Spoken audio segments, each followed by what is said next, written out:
This video is sponsored by Cord Company, manufacturers of the speaker cables and interconnects used by a British audiophile. For more information about these and their other products, please click the link in the description. It's that time of year again where I reflect back on the products that I reviewed and pick out a winner in each price category. There'll be a separate video on amplifiers and speakers, so let's start with source components. 2025 has been a great year for consumers of digital audio. Denafrips revised their business model late in 2024 and significantly reduced the price of their DACs. It was only a matter of time before the market responded, and unsurprisingly the standard was set by another Chinese brand when Gustard launched their flagship R2R ladder DAC. Eversolo, known primarily for their streaming DACs with flashy touchscreen color displays and a class-leading user interface, also shook up the establishment. Their first dedicated streaming transport appeals to more high-end users than ever before. In 2026, I'm looking forward to reviewing turntables and related items, so this will be the last year dedicated purely to digital audio, CD players, streamers and DACs. And to reiterate, I'll give you a rundown of the products I've reviewed this year and select a winner in each category.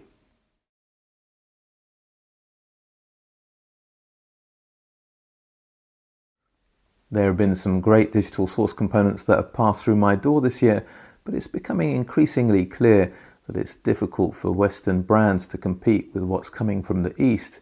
WiiM and Eversolo often set the standard in this market segment when it comes to streamers, as do Topping and SMSL when it comes to DACs. It is possible for traditional hi-fi brands to compete, but the designer has to make some very smart choices. Having been impressed by Cambridge Audio amplifiers in previous years, I wanted to take a look at one of their more accessibly priced DACs. The DacMagic 200M retails for £349 in the UK.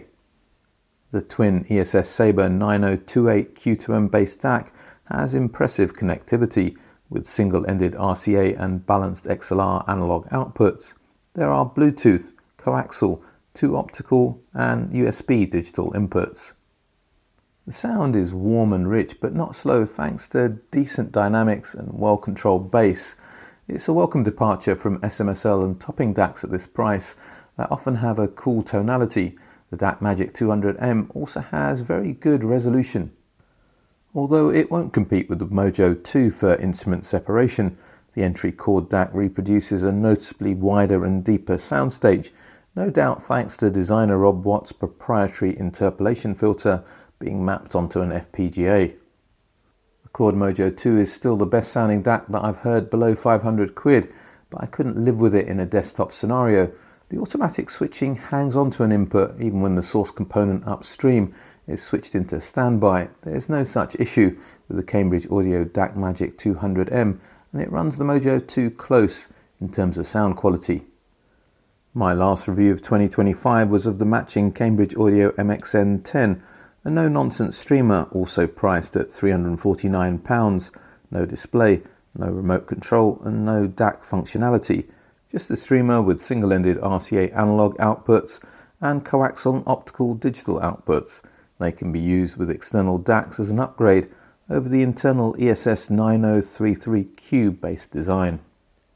The MXN10 has that typical Cambridge Audio house sound, warmth married to very good fidelity. It's not as resolving as the similarly priced Bluesound Node Nano, but it's going to win many fans for its sonic presentation. Can't ask for much more from a £350 streaming device, but it's not the winner in this price category. That accolade is bestowed on the £899 Bluesound Node Icon. It has the bass weight and acoustic mass in the mid-range of the MXN10, with the detail retrieval capabilities of its Nano sibling. The Icon has a display, but it's not touchscreen. No grumbles about connectivity though. Single-ended and balanced analog outputs, coaxial and optical digital inputs, 3 USB ports and HDMI eARC transform the Icon from streamer to a proper digital hub. Performance steps up from the sub £500 streamers that I mentioned earlier. There's an extra sense of scale and fullness to the tonality over the excellent Bluesound Node Nano, and it's a natural upgrade for those of you who've got WiiM devices. When judged on its features and sound quality, The Icon is the most complete sounding digital product I've encountered, the right side of $1,000, and that includes CD players as well. The Bluesound Node Icon is the best source component of 2025, below £1,000.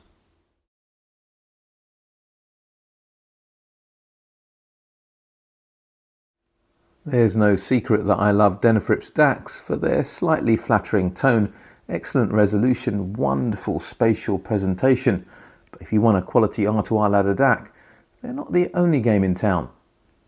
In January 2025, I reviewed the latest DAC from Holo Audio, the Cyan 2, priced at €1,149 plus shipping and taxes.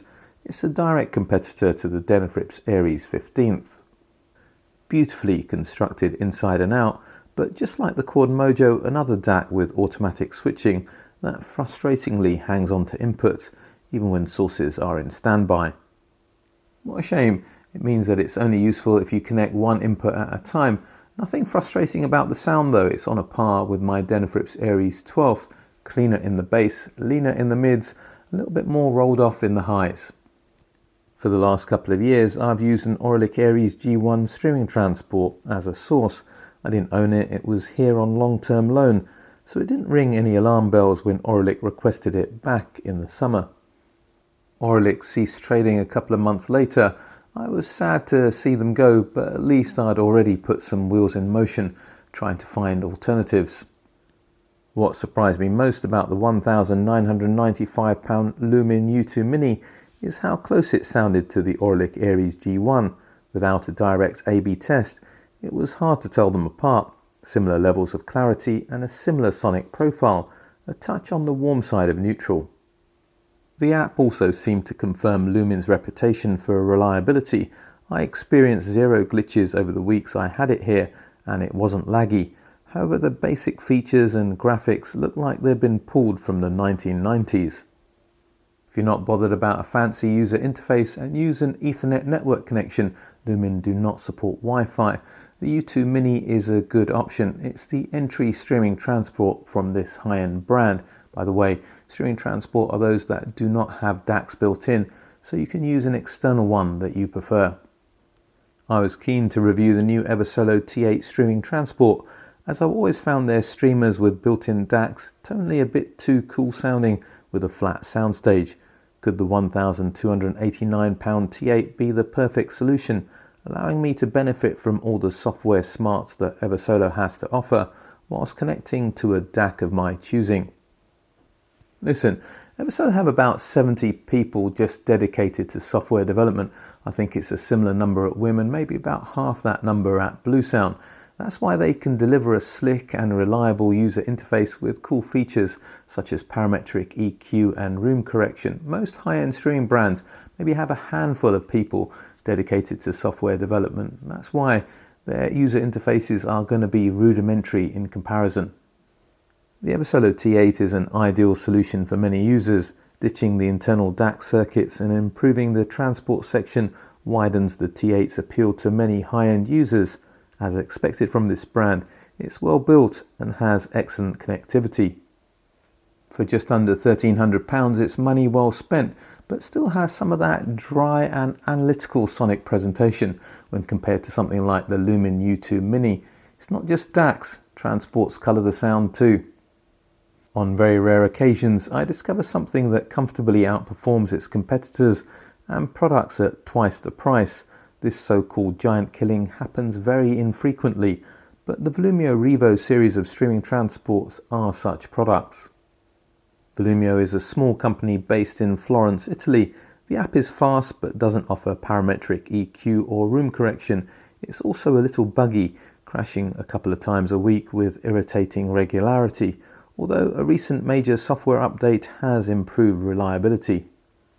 I'll be better placed to tell you about the reliability of the new software once I've spent a bit more time with it. My advice to you is if you can't put up with rebooting the app and sometimes the player itself a couple of times a week, then the Eversolo T8 and the Lumin U2 Mini are better options for you. But before you decide, just make sure you understand where those players sit sonically in relation to the Volumio players. The standard Volumio Rivo is priced at £849, and actually belongs in the price category below. Even in stock form, it's a touch more resolving and neutral in tone than the Eversolo T8. A well-constructed linear power supply can be added for £350 to replace the cheap wall wart that comes with the streamer. The Lineo 5 is a bargain when you consider what many competitors charge for these types of upgrades. The Lineo 5 improves clarity and opens up the soundstage. The Rivo Lineo combo now rivals the Lumin U2 Mini with a similar sense of scale. Actually, it's the Volumio Duo that sounds slightly cleaner, but the Lumin has a richer tone. The neutral and natural tonality is something that doesn't change when you step up from the Rivo to the Rivo Plus, priced at £1,099 with an improved internal clock and I2S connection. Even with the standard wall wart power supply, the Rivo Plus extracts a little bit more detail and has a darker background than the standard Rivo with a linear power supply. Add the Lineo 5 to the Rivo Plus and now you have the most resolving, uncoloured, most open sounding with the most focused soundstage of any music source that I've reviewed to date, and that's why the Volumio Rivo Plus Lineo 5 power supply is the best source component of 2025 between £1,000 and £2,000.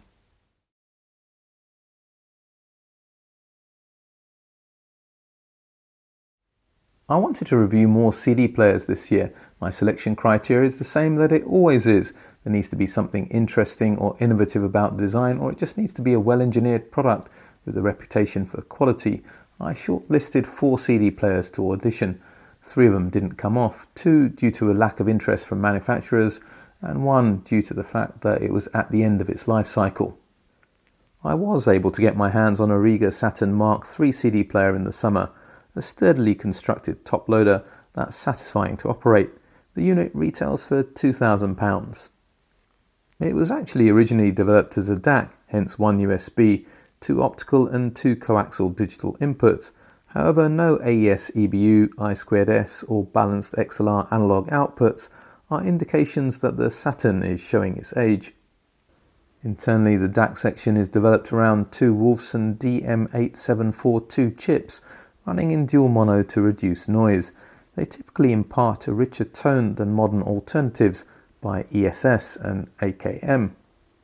The Saturn Mk3 is voiced to sound warm. It has reasonable dynamics and a wide soundstage, and Rega have done a good job of squeezing performance out of those old chips, but ultimately the resolution is mediocre, and I am blaming the Wolfson DM8742s. Still, if you want a one-box CD player and DAC solution, the Rega Saturn Mk3 is a solid product. Okay, I need to put this on record. It's becoming increasingly difficult for me to find DACs above £2,000 to review. Naturally, I want to get things into review that do well, and you don't get to see the stuff that I return or the things that don't make it through the front door in the first place. The problem is the stuff that's coming from Chinese brands, with DACs in particular, is so good that it's hard for manufacturers in the rest of the world to compete. R2R ladder DACs like the Denafrips Pontus 15th that I reviewed in January are priced at £2,100. A DAC of this quality would have sold for maybe £5,000 or £6,000 a decade ago. Look at the design and architecture. Multiple 26-bit discrete R2R ladder networks with hand-selected resistors to a 0.005% tolerance, power supplies that wouldn't be out of place in amplifiers. Everything is exquisitely designed and meticulously put together. To make things worse for competitors, Denafrips ousted their global distributor and now sell direct with a few selected dealers. The Pontus 15th is essentially the same DAC as the previous generation Venus 12th with a few design tweaks. The Venus 12th used to sell for £3,000. It's a genuine benchmark product that would force hardcore vinyl enthusiasts to reconsider their claims that digital audio sounds artificial, whilst reveling in its natural tonality, exceptional levels of resolution, and beautifully three-dimensional and layered soundstage. In any other year, the mighty Denafrips Pontus 15th would be the winner of this category. Heck, it occupies a permanent place on my rack. That's how much I love this DAC, but in good conscience, it was pipped to the post this year. I was aware for some time before its launch that Gustard were working on a new flagship R2R ladder DAC. They certainly weren't prepared to allow Denafrips to have everything their own way. The R30 made its way to market in September 2025. retailing for £3,000. Gustard went to town on the design and architecture, individual transformers separately feeding the digital and analog sections, Nishcon capacitors, dual balanced 27-bit discrete ladder networks, and an oven-controlled crystal oscillator feeding the clock. The sound came as a bit of surprise. The bass is cleaner, mid-range more resolving, highs more open, and everything is presented with a greater sense of focus. The Pontus 15th has a richer tone, which is the reason why I'm keeping it hanging around, whereas the R30 presents music without embellishment. It is the superior DAC, and that's why the Gustard R30 is the best source component of 2025, above £2,000. I hope you've enjoyed this roundup. Full reviews of the products I've mentioned are in the description of this video. Please let me know what you think of the products that I reviewed and what you'd like to see me review in terms of source components for 2026. I'll look forward to that in the comments section. I'm sure you know what to do by now if you want to support me here and what I do. Like, share, subscribe, hit the bell notification. Check me out on Patreon. There's a couple of tiers you can access there if you think I can help you on your audiophile journey. Also check out the ABA Club on Patreon, which has some great ways to interact with me and fellow Patreons. But for today, for now, British Audiophile, signing off.